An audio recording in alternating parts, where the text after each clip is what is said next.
wish someone had told me this.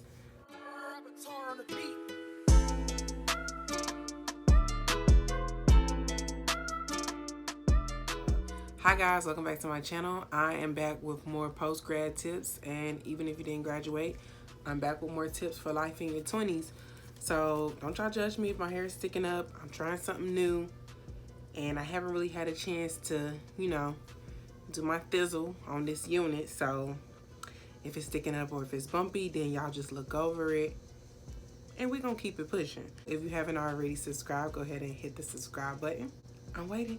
All right, so now that you subscribe, I'm back with tips for life in your 20s for another 10 minutes about more things I've discovered for life in your 20s. And as always, y'all know I got my list. I live by my list, live by my notes, because I have like a lot of stuff in my brain that I want to talk about, and then I'm like, I get so excited about talking to you guys that it's just like, and it just all runs together in my brain. So anyways, let's get started. The first thing I want to talk about life in your 20s is valuing your friendships. I think that friendships are so important because you do have people in your life, whether they're male or female, that do contribute to you being able to sustain or withstand the type of storms that you've been through. It is good friends that pull you through, that are the voice of reason. Sometimes even when you can't talk to a parent or a relative, you can always talk to a friend. So my first tip for surviving your 20s would be to at least have one good friend that you value, that you trust, that you can talk to, that you can bounce business ideas off of. And if you choose to have more friends that you want to talk to or have conversation with, then that's cool. But I think that friendship is so important at this stage in our lives because all of us, not all of us, but most of us are having our own different battles that we are experiencing. And although we can carry those things alone, it is good to have a friend that can give you advice or share something with you that they've been through that could possibly help you. So that's tip number one. I feel like everybody has good friends that they can talk to, but I think it's good to reiterate the fact that, hey, we all need friends. A friend, or we need friends. So make sure you have a friend that you can talk to. I feel like it is a stigma with baby boomers in the older generation that I can't go see a therapist. That means that I'm crazy. Doesn't mean that you're crazy. Like, I think that all millennials at the point that we are in our life right now, like, we all need therapists. And like, I think I told my grandmother this today, like, for some millennials, your therapist is your best friend. Your therapist is your grandmother or your mother and your father. And sometimes that therapy session consists of, well, just pray about it, which you can do. Or just consist of, damn, bruh, like, that's just the way it is. Which is cool. But I think sometimes when you're dealing with issues that are deeper than what your friends can help you with or deeper than what your relatives can help you with, I would suggest that you go see a therapist. So my second tip for surviving your 20s is to have a therapist. Even if you can't afford to go to your therapist every week or every other week, I would suggest that you go and at least see a therapist once a month. Like, you need to talk about things that are bothering you. And you don't want to slip into a mild depression because that is something that can happen. Or do experience things that are actually too much for us to bear. And even though we do share those things with our friends and family, we do need a non-biased party that's going to tell us the things that not only we want to hear, but sometimes the things that we need to hear. So my second tip for surviving in your 20s is, if you are depressed, if you have anxiety, if you feel lonely, even if you're okay, go see a therapist. Okay, so that's the second tip. For you to go see a therapist, I can't stretch it enough. Like I said, I think it's a negative stigma that's on our society that if you go see a therapist, you're crazy or you need help. That's not the case. Don't listen to those people. You need to be able to live in this body for as long as you can and be happy and content and battle. I don't want to call them demons, but battle with the things that bother you. And be okay with it. So my third tip would be for surviving in your 20s that anything dead, my bishop said, if it's dead, it need to be cut off. Hello and hallelujah. If you have situations in your 20s that are hanging on by a thread, I'm not telling you to abandon people. I'm not telling you to walk away and be cold. I'm telling you that if that person is not serving you, if they're negative, they can't believe in your dreams, they can't believe in your goals, they're always speaking down on you or just saying things that don't serve you, cut them off. And that doesn't mean cussing them out and being belligerent and being nasty. It just means pulling back and doing what serves you. So my third tip for surviving in your 20s would be to cut off toxic relationships. If something is toxic, is diluting who you are, cut that person off. And it doesn't mean that you guys won't be friends again. Maybe you guys can be friends again. I don't know, but that's tip number 3. I'm doing good here. Is about social media. So I'm fortunate enough and I'm lucky enough that when I was going through my teenage years, we didn't have Snapchat. We had Instagram, but it wasn't as booming as it is now. We didn't have what a model girl is or a model bra. Like a model bra was like wearing your real hair and lip gloss. We didn't have Instagram and Snapchat and Facebook and Twitter that was capturing everything you do. You didn't have to feel the need to be in designer all the time and have 20-inch weave. It was very raw, it was authentic. So tip number 4 for surviving in your 20s would be to, if you need to take a break from social media. Compare yourself to people on social media, or you feel bad because you don't have the things that they have, then I think it's time that you take a break from that and that you not compare yourself to people on social media or the people that are around you.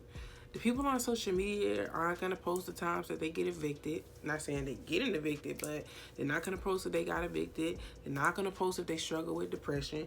They're not going to post if the person that's their goals is cheating on them and running up the street and sleeping with the lady that work at Edible Arrangements. I don't know if that happened to somebody, but I'm just saying. They don't post their failures. So don't get in the habit of comparing yourself to people on social media to feeling like you have to keep up with that status quo. The fact that people are generating so much amount of money, certain people at this age, is okay, and I do salute that. But at the same time, understand that working a regular job and being on your grind is okay too, and that is normal too. Like, I hope that doesn't go over your head. We're not hating or throwing off on those people, because we want to aspire to, have a level of success and use those people as inspiration, but not to use them as a measurement. So I see XYZ on Instagram and I feel like I have to measure up to that or I'm not good enough, and that is not true.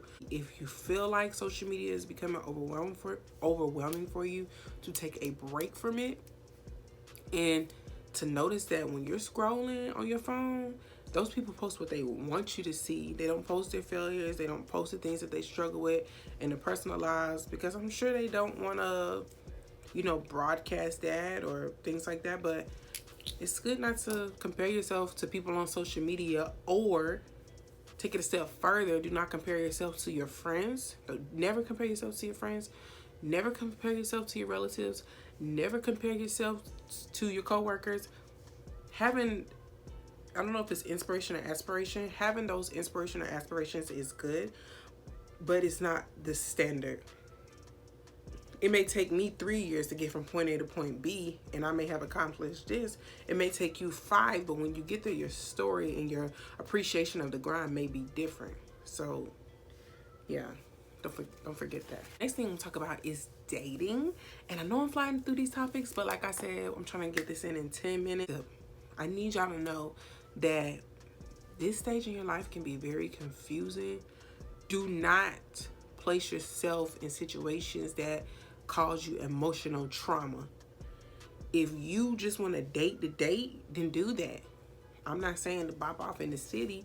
I'm just saying if you want to casually date here, casually date there, because that allows you to figure out what you want, then do that.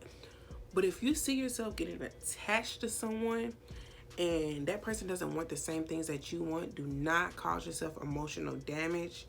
Do not cause yourself emotional distress by staying with that person and trying to make them to be something that they're not.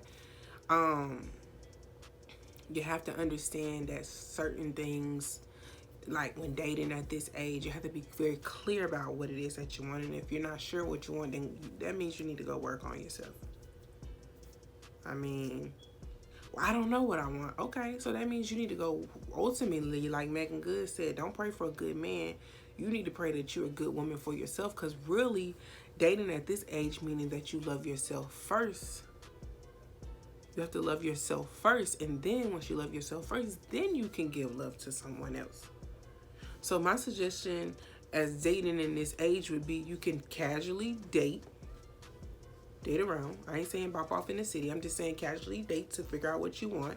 And if you feel like that a person that you're dating, you're getting attached to them, then of course be vocal. We're adults. We have to learn how to communicate what it is that you're feeling. And if it's not on the same page as what that person is feeling, then you can't either let them know, hey, this is what I want. And if that's not something they can do for you, then definitely remove yourself. Or you guys can discuss what it is their goals are. Like my grandma always say, don't ask somebody if they love you. Ask somebody, what is your plans for the future? And I don't necessarily mean for financial gain. I mean, get in that person's head and kind of see where their mindset is and where their state of mind is. So I'm saying a lot, but I'm saying things that are very important. If you are dating at this age, this is not for people that's already married or in committed relationships. This is people that are single and are looking for which way to go. If you're not sure about what you want, then date casually, and also work on yourself. And if you're looking for something more serious, then pray that you be whole in you. Find out the things that you like, because ultimately, and this is a segue into my next point, we're in a stage of growing pains. Your 20s is a time to grow. Figure out what you like, what you don't like. Figure out the things that are pressure points for you and the things that bother you and cause you deep pain. That goes back to seeking that therapy, seeking that help, not only from your friends that you can lean on, but from that therapist. Working out, eating healthy, figuring out what it is that you want. You have to live in this body. I hope that you live 100 years, 90 years. You have to live in this body. So figure out what it is that you want and the things that you need. And once you come to that conclusion, it will be easy. Things will come to you. So, said a lot, but dating, you guys got that. This age is a time for growing and manifesting. So, next point. This is tip 5 or 6, I guess. You are in control, and you have the ability to say no. No is a complete answer, and that you can take risks. I feel as though this time in your life is the perfect time to take risks. If it doesn't work out, you can come home. If you don't have a home to come to, then you can do it. Like, you can figure it out. Like, we're at the point in our lives where if you make a mistake, there is time to clean up. There's time to get a mop bucket out, a sweep bucket out, whatever it is we need to get out, there is time to fix it. So my suggestion, tip number 5 is you are in control of your life. You can take risks. If you want to get up today and move to Milwaukee to start a llama farm, you do your research on that llama farm, find you a job in Milwaukee or find you a mentor in Milwaukee and shadow how to run a llama farm.